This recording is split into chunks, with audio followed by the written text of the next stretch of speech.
Ndugu zangu, na hasa baba askofu Sho, kaka yangu askofu mkuu wa kanisa, nimeyasikia yote uliyoyasema.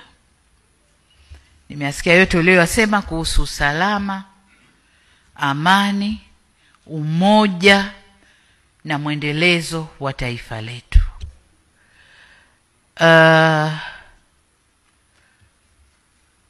Niliamua kunyamaza kimya na naendelea kunyamaza kimya.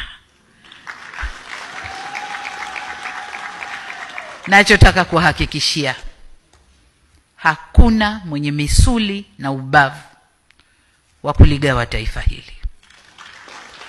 Hakuna mwenye misuli na ubavu wa kuuza taifa hili. Hakuna mwenye misuli na ubavu wa kuharibu amani na usalama tuliojenga kwenye taifa hili. Sasa hayo itoshe kuwa ni ujumbe wangu kwenu.